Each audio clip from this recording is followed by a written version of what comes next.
I'm Brad, and I've been a tour guide for nearly 10 years. It's been my pleasure to show the best that my country has to offer to the hundreds of guests I've hosted over the years. Now you get to be my guest as I take you on an eco tour of paradise.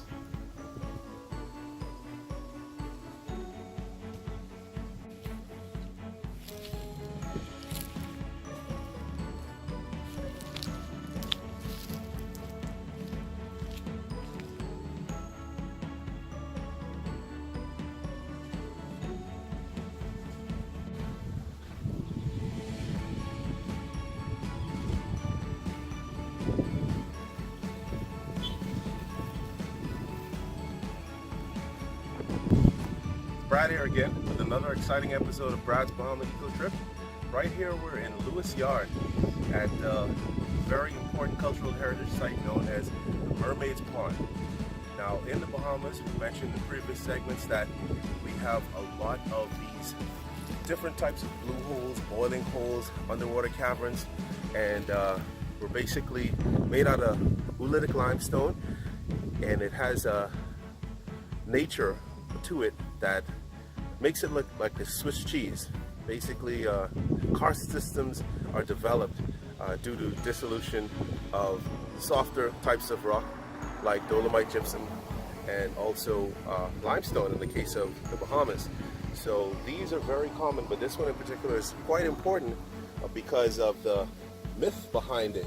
Now, legend has it that mermaids have been spotted in ponds like this, and they definitely are a type of ecosystem that we can truly appreciate due to its biodiversity. Now, you can find some types of marine life, such as fish, in pools like this. But to point out some of the vegetations that we're looking at right now, we have the leatherleaf fern. We also have the gumbo limbo off to our left, the taller tree. And as stated in other videos, the gumbo limbo is a treatment for rheumatism and stiffness of joints when you boil the leaves into a tea. It's also used as a treatment for poison wood. Okay, so you can apply the crushed leaves, the sap that's released, onto the affected area and ease the itching from poison wood. We also have what's known as the Caribbean almond. Now, with the Caribbean almond, also known as the Terminalia catapa, it's a lead wood, and it's speculated that it was introduced by the Spanish in the 1600s. Now, it is very prone to growing in low elevations, and it's salt tolerant, drought tolerant, and wind tolerant. Now, its halophytic nature basically allows for the seeds to be transported relatively easy, and that's how it spread subsequently to different islands in the Caribbean and ultimately the Bahamas. Now, by halophytic, that means it's salt tolerant. It has a very light sea bean, if you will. These are the types of vegetation that have seeds that are lightweight and can float, and they're very, very comfortable in a salty environment. Now, it is edible in its raw state. It's actually not related to the almonds that we are traditionally knowing that we buy in the food store. So it can be eaten in its raw state, both the outside of the shell and the inside, the nut on the inside. Okay. Now, these ponds are affected by the tide, so we can see a difference in the elevation according to what the tide's doing, and they do have a sucking and blowing mechanism to them as the tide is going in and out, respectively. Now, all the way behind us, we have what's known as the coconut tree. And the coconut is one of the many species of palms that you can find here. They're actually native to the Pacific, so they were introduced some time ago as well. But they do grow very comfortably in the Bahamas. And also, if you look very closely, you'll see some red berries growing on a vegetation over there. A very aggressive type of vegetation known as the Brazilian pepper. Now, Brazilian pepper is very interesting in that the berries have an inebriating effect on birds, particularly the northern mockingbird. So they can get drunk, essentially, off of them and display very unusual behaviors. But it's more of a weed in its aggressive nature and how it grows. and we try to cut them down as often as we can. They don't really have any medicinal value to my knowledge.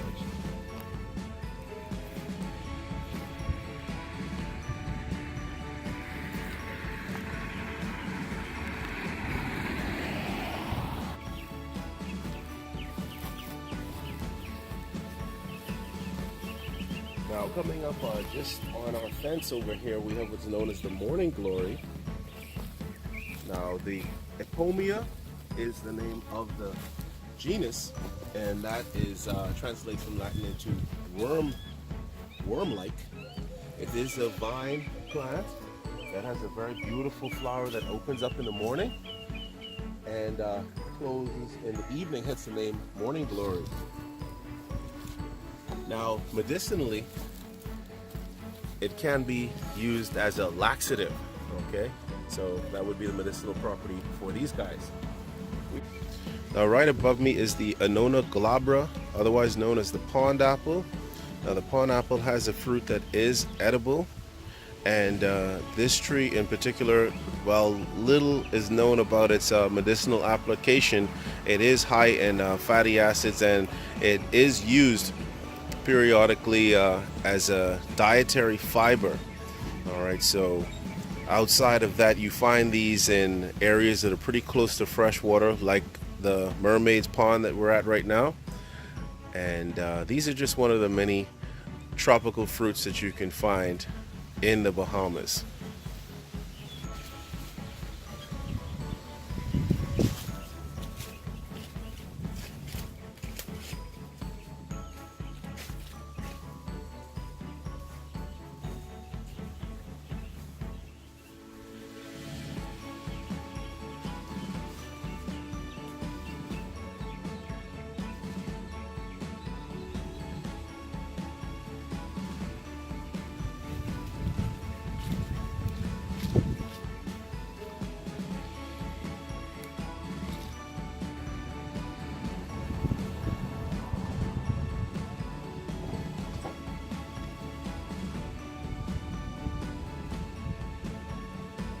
I'm glad I got to share this part of my home with you.